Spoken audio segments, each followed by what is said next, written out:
Olá, aluno, tudo bem? Nesta videoaula nós vamos aprender a escrever a lei de Fourier em coordenadas esféricas.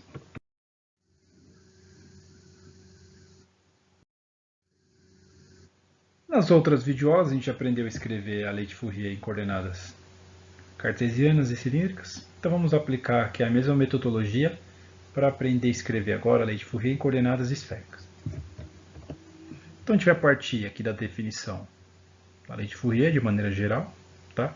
Perceba aqui da forma que está aqui, não está expressando em qual sistema de referência você está trabalhando, tá? Então, fluxo térmico é igual menos a condutividade térmica, gradiente da distribuição de temperatura. Então, o objetivo aqui é aprender a escrever o gradiente aqui em coordenadas esféricas, aplicar esse gradiente numa distribuição também aqui dada em coordenadas esféricas, calcular o fluxo térmico. Então, eu posso representar aqui meu sistema de coordenadas esféricas a partir dessa ilustração aqui, tá? Então eu vou ter uma coordenada radial, que varia aqui na direção desse versor R aqui, uma coordenada angular, tá? Que eu chamo de θ, que faz girar em torno aqui desse eixo, e mais uma coordenada aqui embaixo, φ, tá? Que faz o giro aqui de baixo, e tem essa direção. A distribuição de temperatura vai ser uma função que depende do raio e das duas coordenadas angulares, tá? θ e φ. Perceba o seguinte: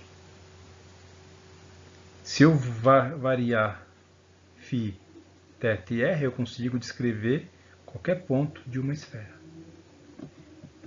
Então, aplicando aqui a definição de diferencial total de uma função, eu consigo descobrir quais são as componentes aqui do meu gradiente, agora em coordenadas esféricas. Para isso eu preciso conhecer o diferencial total da função nesse sistema de referência e saber escrever um vetor de deslocamento infinitesimal num sistema de coordenadas esféricos. O meu diferencial total é dado por quê? Derivada parcial da distribuição com relação a R dr, derivada parcial da distribuição de temperatura com relação a φ dφ, e o mesmo para a direção angular aqui, θ.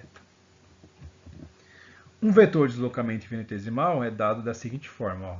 Eu tenho um dr na direção R, r seno θ dφ na direção φ, r dθ na direção θ. Vamos entender como é que a gente chegou nesse termo aqui, ó. Vamos analisar o plano XY, que está representado aqui embaixo, ó. Se esse meu lado aqui, ó, se meu raio aqui é R seno θ, que é a projeção aqui, ó, R seno θ. Eu projeto aqui embaixo, então isso aqui é R seno θ, que é o que está aqui. Um deslocamento infinitesimal aqui, que liga um ponto ao outro aqui, ó, ele é dado por quanto? R seno θ dφ. R seno θ dφ. Utilizando a mesma analogia, a gente acha o quê? Que o vetorzinho de deslocamento nessa direção vai ser o quê? Um R dθ. Pensando no deslocamento infinitesimal dθ aqui, R dθ é um vetor de deslocamento infinitesimal na direção θ. Então, um vetor de deslocamento infinitesimal num sistema de coordenadas esféricas é dado por quê? dr na direção R, R seno θ dφ na direção φ, R dθ na direção θ. Agora é só aplicar essa definição, escrever os termos que a gente já determinou e tentar descobrir agora qual é a componente radial do meu gradiente em coordenadas esféricas, a componente φ e a componente θ. Por comparação, a gente percebe o quê? Que a componente radial vai ser o quê? Δt δr. Por quê? Porque o que está multiplicando dr de um lado tem que ser igual ao do outro, para isso aqui ser igual. Tá? A componente na direção φ aqui vai ser o quê? 1 sobre r seno θ δt δφ. O que está multiplicando dφ de um lado tem que ser igual ao do outro. Então ficaria δt δφ tem que ser igual ao quê? A componente na direção φ, r seno de θ. Eu só quero a componente, então passo dividindo para cá. Então ficou dessa forma. E na direção θ, 1 sobre R del t del θ. É só comparar quem está multiplicando o dθ de um lado com quem está multiplicando o dθ do outro. Então, meu operador gradiente em coordenadas esféricas é dado dessa forma. Quando eu quero escrever a lei de Fourier em coordenadas cartesianas, o que eu tenho que fazer? Eu tenho que aplicar esse operador gradiente na minha distribuição de temperaturas. Quando eu faço isso, a minha lei de Fourier em coordenadas esféricas fica dessa forma, tá? Simplesmente apliquei o operador na distribuição de temperatura. Aí, a partir do momento que você conhece a função t de x, ou melhor dizendo, a distribuição de temperaturas, que é a função de t de R, φ, θ, você consegue determinar o fluxo térmico.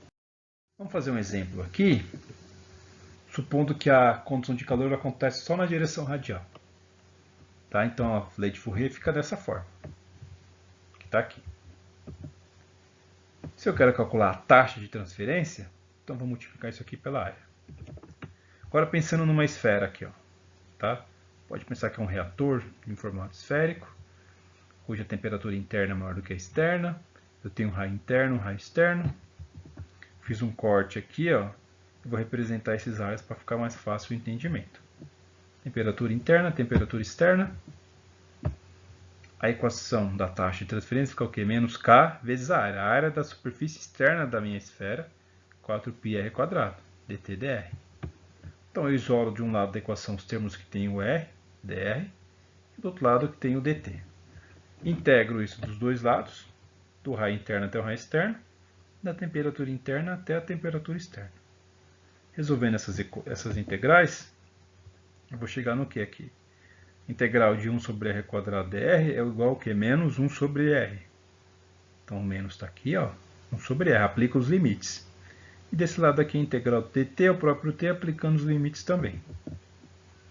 Utilizando os sinais que estão aqui fora e readequando essas equações, eu escrevo ela dessa forma. Tá? Perceba que aqui eu tenho 1 sobre o raio interno, que é menor que o raio externo, então essa quantidade aqui de dentro é positiva. Tá? E aqui também vai ser positivo. Então a minha taxa, que é o Q aqui, vai ser igual a Q. A diferença de temperatura dividido por Q? 1 sobre R interno menos 1 sobre o raio externo, dividido por Q? 4π vezes K. Lembrando que K é a condutividade térmica. Então é dessa forma que a gente calcula a taxa de transferência de calor em uma esfera. Claro que quando você associar camadas de isolante, a gente precisa adaptar essa equação, tá? E isso vai ser feito utilizando um conceito de resistência térmica, que vai facilitar bastante os nossos cálculos. Então, por hoje é só. Espero que tenham gostado. Bons estudos e até a próxima.